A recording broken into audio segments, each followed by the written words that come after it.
Hi friends, welcome to Sheba's Recipes. ഇന്ന് നമുക്ക് super ടേസ്റ്റിൽ വൈറ്റ് സോസ് പാസ്ത ഉണ്ടാക്കുന്നത് എങ്ങനെയാണെന്ന് നോക്കാം.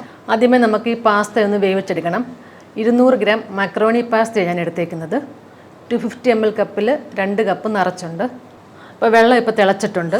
2 ലിറ്റർ വെള്ളം എടുത്തിട്ടുണ്ട്. ഇതിലോട്ട് 1 ടീസ്പൂൺ ഉപ്പിട്ട് കൊടുക്കാം. 1 ടേബിൾ സ്പൂൺ എണ്ണ ഈ പാസ്ത ഇട്ട് കൊടുക്കാം.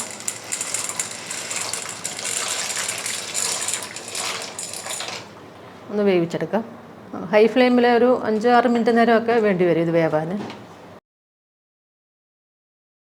ഇപ്പോൾ പാസ്തയൊക്കെ വെന്തിട്ടുണ്ട്. ഒരു 6 മിനിറ്റൊക്കെ ആയിട്ടുണ്ട്. വെള്ളം ഊറ്റിയെടുക്കാം. അപ്പോൾ ഇതുപോലെ സ്ട്രെയിനറിലൊന്ന് ഇട്ട് വെച്ചിട്ടുണ്ട്. ഇനി ഒരു പാനിലോട്ട് 3 ടേബിൾ സ്പൂൺ ബട്ടർ ഇട്ട് കൊടുക്കാം. 1 ടേബിൾ സ്പൂൺ എണ്ണ. അപ്പോൾ ഇതൊന്ന് ചൂടായിട്ട് വരുമ്പോൾ ഇതിലോട്ട് ഈ വെളുത്തുള്ളി പൊടിയായിട്ട് അരിഞ്ഞിട്ട് കൊടുക്കാം. 1 ടേബിൾ സ്പൂൺ വെളുത്തുള്ളി അരിഞ്ഞത്. ഇതൊന്ന് വഴറ്റി കൊടുക്കാം. ഒരുപാട് കളറൊന്നും മാറണ്ട, പകുതിയൊക്കെ ഒന്ന് വഴന്നാൽ മതി. ഹൈ ഫ്ലെയിമിൽ 1 മിനിറ്റ് നേരം ഒന്ന് ഇളക്കിയാൽ മതി. ഇതിപ്പോൾ 1 മിനിറ്റൊക്കെ ആയിട്ടുണ്ട്. ഇതിലോട്ട് ഈ സവാള അരിഞ്ഞിട്ട് കൊടുക്കാം. വലിയൊരു സവാള കുറച്ച് ചെറുതായിട്ട് അരിഞ്ഞിട്ടുണ്ട്. 1/2 കപ്പ് ക്യാരറ്റ് അരിഞ്ഞത്, മീഡിയം സൈസിൽ ഒരു ക്യാരറ്റ് അരിഞ്ഞിട്ടുണ്ട്, അതും ചെറുതായിട്ട് അരിയണം. ഒന്ന് ഇളക്കി കൊടുക്കാം. ഹൈ ഫ്ലെയിമിൽ തന്നെ ഇരിക്കുന്നത്. ഒന്ന് ഇളക്കി കഴിഞ്ഞിട്ട് ഇതിലോട്ട് ഈ ക്യാപ്സിക്കം അരിഞ്ഞ് ഇട്ട് കൊടുക്കാം. 1/4 കപ്പ് ക്യാപ്സിക്കം അരിഞ്ഞത്. ഞാനിപ്പോൾ 3 കളറും കൂടെ മിക്സ് ചെയ്ത് എടുത്തേക്കുക. യെല്ലോയും ഗ്രീനും റെഡും. ഇപ്പം നിങ്ങളുടെ കയ്യിൽ ഏതാ ഉള്ളതെന്ന് വെച്ചാൽ അതെടുത്താൽ മതി. ഗ്രീൻ മാത്രമേ ഉള്ളെങ്കിൽ ഗ്രീൻ ക്യാപ്സിക്കം എടുത്താൽ മതി. അതുപോലെ വേവിച്ച സ്വീറ്റ് കോൺ 1/2 കപ്പ് എടുത്തിട്ടുണ്ട്. 2 മിനിറ്റ് നേരം ഒന്ന് വഴറ്റി കൊടുക്കാം ഹൈ ഫ്ലെയിമിൽ തന്നെ. ഇതിപ്പോൾ ഒരു 2 മിനിറ്റ് ആയിട്ടുണ്ട്. ഇനി ലോ ഫ്ലെയിമിൽ വെക്കണം. ഇതിലോട്ട് കുറച്ച് ഉപ്പിട്ട് കൊടുക്കാം, ഒരു 1/2 ടീസ്പൂണൊക്കെ. 1/2 ടീസ്പൂൺ കുരുമുളക് പൊടി, 2 ടീസ്പൂൺ ചില്ലി ഫ്ലേക്സ് ചതച്ച മുളക്, 1 ടീസ്പൂൺ ഇറ്റാലിയൻ സീസണിങ്.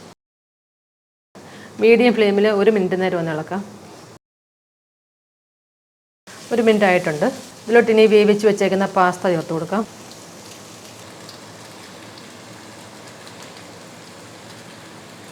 നല്ലതായിട്ടൊന്ന് മിക്സ് ചെയ്യാം. ലോ ഫ്ലെയിമിൽ 2 മിനിറ്റ് നേരം ഒന്ന് ഇളക്കി കൊടുക്കാം. ഇപ്പോൾ 2 മിനിറ്റ് ആയിട്ടുണ്ട്, ഇത്രയും മതി. ഇനി നമുക്കൊരു വൈറ്റ് സോസ് ഉണ്ടാക്കണം. അപ്പോൾ പാനിലോട്ട് 2 ടേബിൾ സ്പൂൺ ബട്ടർ ഇട്ട് കൊടുക്കാം. ബട്ടർ ഒന്ന് ചൂടായിട്ടുണ്ട്. ഇതിലോട്ട് 3 ടേബിൾ സ്പൂൺ മൈദ ഇട്ട് കൊടുക്കാം. നല്ലതായിട്ടൊന്ന് ഇളക്കി കൊടുക്കാം. ഇപ്പോൾ മൈദയൊക്കെ മൂത്തിട്ട് ഒരു ഗോൾഡൻ കളറാകണം, അതുവരെ ഒന്ന് ഇളക്കി കൊടുക്കാം. ബട്ടർ ഒരു 3 ടേബിൾ സ്പൂൺ വരെയൊക്കെ എടുക്കാം. ഇതിപ്പോൾ കളറൊക്കെ ഒന്ന് മാറി ചെറിയൊരു ഗോൾഡൻ കളറൊക്കെ ആയിട്ടുണ്ട്. ഇനി ഇതിലോട്ട് 1 ലിറ്റർ പാൽ ഒഴിച്ചു കൊടുക്കാം.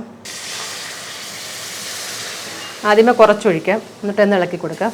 ഞാനിപ്പോൾ കാച്ചിയ പാലാണ് ഒഴിച്ചേക്കുന്നത്. അത്യാവശ്യം തിക്കായിട്ടുള്ള പാലെടുക്കുന്നതായിരിക്കും നല്ലത്. നല്ലതായിട്ടൊന്ന് ഇളക്കി കൊടുക്കാം. ബാക്കി പാലും കൂടി ഒഴിക്കാം. മീഡിയം ഫ്ലെയിമിൽ വെച്ച് കൊടുക്കാം. ഇത് കണ്ടിന്യൂസ് ആയിട്ട് ഇങ്ങനെ ഇളക്കി കൊടുത്തുകൊണ്ടേ ഇരിക്കണം, ഇല്ലെങ്കിൽ ഇത് കട്ട കിട്ടും. കുറച്ചൊന്ന് കുറുകി വരണം. ഇതിപ്പോൾ കുറച്ചൊന്ന് കുറുകിയിട്ടുണ്ട്. ഈ സമയത്ത് ഇതിലോട്ട് 1 ടീസ്പൂൺ ചതച്ചമുളക് ഇട്ട് കൊടുക്കാം. 1/2 ടീസ്പൂൺ കുരുമുളക് പൊടി, 1 ടീസ്പൂൺ ഇറ്റാലിയൻ സീസണിങ്. പിന്നെ ഇതിലോട്ട് 1 ടീസ്പൂൺ അരോമാറ്റ് സീസണിങ് പൗഡറും കൂടി ഇട്ട് കൊടുക്കുക. അപ്പോൾ പാസ്തയ്ക്കൊക്കെ ഇത് ചേർക്കുമ്പം നല്ലൊരു ഫ്ലേവർ ആയിരിക്കും. ഇത് ഓൺലൈനിലും സൂപ്പർ മാർക്കറ്റിലൊക്കെ മേടിക്കാൻ കിട്ടും. അപ്പോൾ ഇതിന് പാകത്തിനുള്ള ഉപ്പ് ഇപ്പോൾ 1/2 ടീസ്പൂൺ ഇട്ട് കൊടുത്തിട്ടുണ്ട്. നല്ലതായിട്ടൊന്ന് ഇളക്കി കൊടുക്കാം. മീഡിയം ഫ്ലെയിമിൽ വെക്കാം. നല്ലതായിട്ടൊന്ന് ഇളക്കിയിട്ട് ഇതിലോട്ട് ചീസ് സ്ലൈസും കൂടി ഇടാം. പ്രോസസ്ഡ് ചീസ് സ്ലൈസ് 5 പീസ് ഇടുന്നുണ്ട് ഞാൻ. അപ്പോൾ ഇതുപോലത്തെ 5 എണ്ണം ഇടുന്നുണ്ട്. നല്ലതായിട്ടൊന്ന് ഇളക്കി കൊടുക്കാം. ചീസൊക്കെ മെൽറ്റായി കുറച്ചും കൂടെ ഒന്ന് ഈ സോസ് തിക്കായിട്ട് വരണം. ഞാനിപ്പോൾ ഒരു 1/4 ടീസ്പൂണും കൂടി ഉപ്പ് ഇട്ട് കൊടുത്തിട്ടുണ്ട്. അപ്പോൾ ടോട്ടലായിട്ട് ഇതിൽ 3/4 ടീസ്പൂൺ ഇട്ട് കൊടുത്തിട്ടുണ്ട്. നിങ്ങൾ ടേസ്റ്റ് നോക്കിയിട്ട് പാകത്തിന് ചേർത്ത് കൊടുക്കുക. അപ്പോൾ ഈ ഒരു രീതിയിലായിട്ടുണ്ട്. ഒരുപാട് അങ്ങ് തിക്കാവണ്ട, ഈ ഒരു രീതിയിൽ. ഇനി ഇതിലോട്ട് ഈ പാസ്ത മിക്സ് ചേർത്ത് കൊടുക്കുക. ലോ ഫ്ലെയിമിൽ വെക്കണം ഈ സമയത്ത്.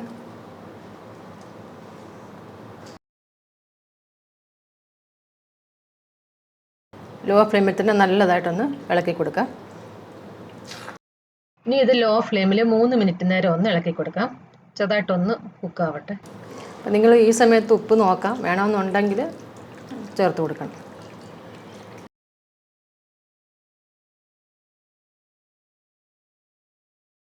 ഇതിപ്പോൾ ഒരു 3-4 മിനിറ്റ് ആയിട്ടുണ്ട്. ഇനി നമുക്ക് ഫ്ലെയിം ഓഫ് ചെയ്യാം. സൂപ്പർ ടേസ്റ്റ് ആയിട്ടുള്ളൊരു പാസ്ത ഇത്. അപ്പോൾ എല്ലാവരും ഉറപ്പായിട്ടും ഒന്ന് ട്രൈ ചെയ്ത് നോക്കണം.